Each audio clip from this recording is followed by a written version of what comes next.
の中で影の声が囁くんだ。秘密の街角に眠る古い伝説さ。明かされぬサジンの謎が呼び覚まされ、闇に消える証拠が夜を包む。探せ消えた真実を闇の奥で見つけ行方不明の答え、星の涙で洗い流して洗い流して闇の中で最終幕待っている。踊れて名付く。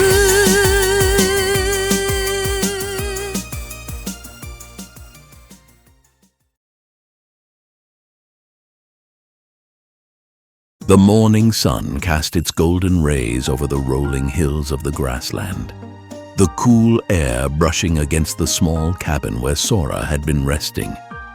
Her wolf-like ears twitched, stirring from a deep slumber as the door creaked open, the scent of freshly caught fish drifting in.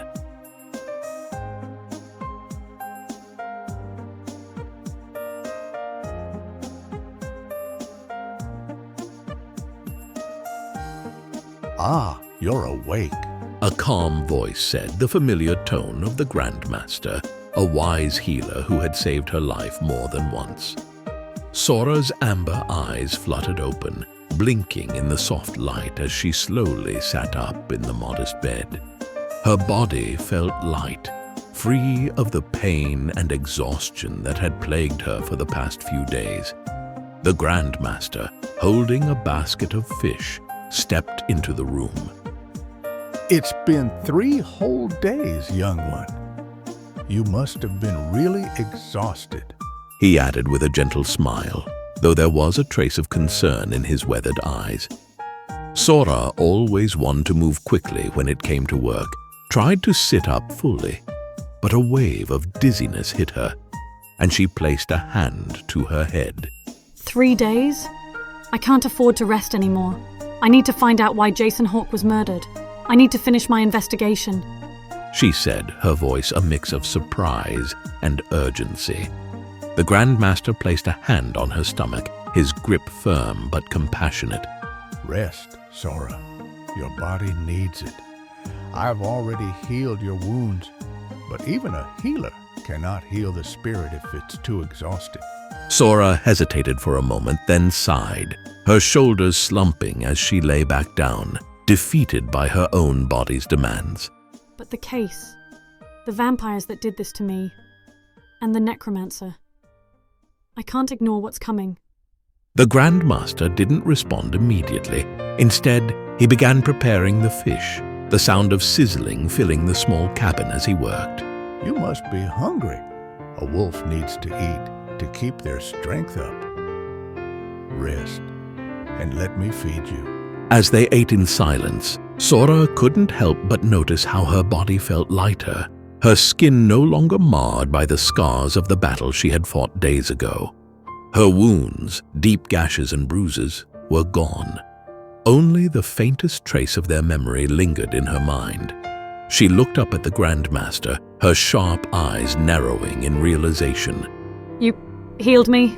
All of the scars are gone? She said softly. The Grandmaster met her gaze, his expression unchanged. Well, of course I did. You were on the brink of death. It was the least I could do. Sora frowned, her mind racing with questions. Wait, the cathedral. How did you find me? She asked, her curiosity piqued. Before the Grandmaster could answer, the door creaked open again, and a young man stepped inside. His long dreads were tied neatly, and he wore a yellow kimono, the fabric gently billowing as he moved. A sword was tucked at his waist, and his posture was relaxed. Yet there was an underlying strength in the way he carried himself. He looked at Sora with a curious, though respectful, gaze. My name is Jake. I'm the one who brought you here. Sora's eyes flicked to him, wary but intrigued. You brought me here? Why? Jake nodded, his face serious as he spoke. I followed you because I needed your help. My master, he's in need of assistance. His lands are being ravaged, his resources are being stolen. But he was hesitant to ask for help. It wasn't until things became desperate that he agreed to reach out. Do you have any idea where I was? Those men would have killed you if they saw you, she said quietly, with her face hardening with determination. But then, Sora's expression softened. I understand, but I can't help you. Not now.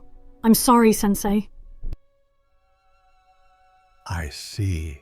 The Grand Master's face fell, his gaze filled with both sorrow and understanding. Sora's thoughts flashed to the looming threat that had been growing in the shadows, the potential war between humans and myth, led by the terrifying necromancer named Seth. She could still see the cold, emotionless stare of Seth, his presence lingering in her mind like an ominous shadow. There's a bigger war brewing, a war between humans and myth, and it's being led by Seth, the necromancer. He's dangerous. I barely escaped his grasp. As she spoke, her thoughts flashed back to the night she had faced Seth in the cathedral. His eyes, cold and unfeeling, had pierced through her, and despite everything, he had spared her life. The memory unsettled her. I'm sorry. I can't help you right now, not with this. Sora continued, her voice steady but filled with regret. Jake, without hesitation, stood taller, his resolve clear. I'll protect this land. I'll fight for it with my life if I must. The Grand Master, though saddened by Sora's decision, nodded with pride at Jake's words. I'm proud of you, Jake. This land has a protector in you. Sora stood from the bed and pulled on her clothes, the weight of the conversation pressing on her chest. As she fastened her belt and adjusted her gun, she gave the Grand Master one last look. I'm sorry, but I need to go. There's something I need to do. The humans, they need me. They're counting on me to keep them safe. The Grand Master, sensing her inner turmoil, placed a hand on her shoulder as she moved to leave. His voice was firm yet full of care. Sora, never forget where you come from. Never forget your kin. You can't carry everything on your own. Doing so will lead to an early demise.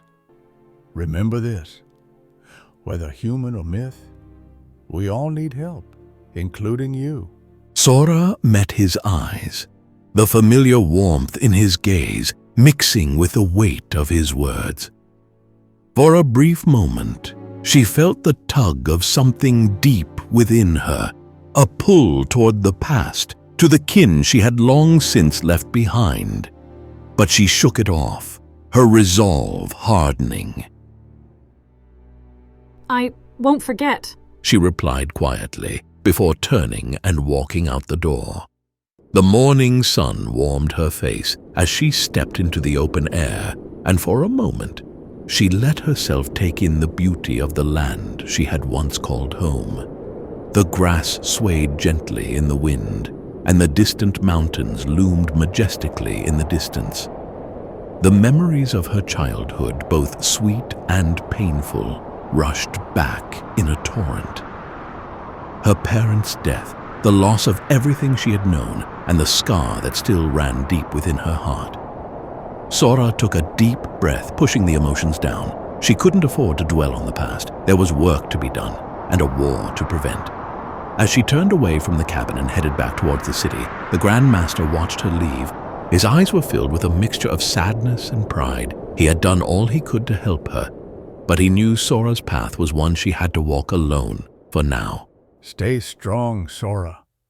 Take care. The shadow of the moonlight, the howl that pierces night, the spirit of a legend, boundless in its fight. I am the voice of thunder that echoes in the void. When silence turns to fury, my wrath is unalloyed. You can't break me, hear me out. In the darkness, on the prowl. The wolf unleashed, no fear, no doubt. In the twilight, I scream out. Irrevocable, my spirit, rolling through the snow, with eyes that pierce the silence, in shadows I bestow.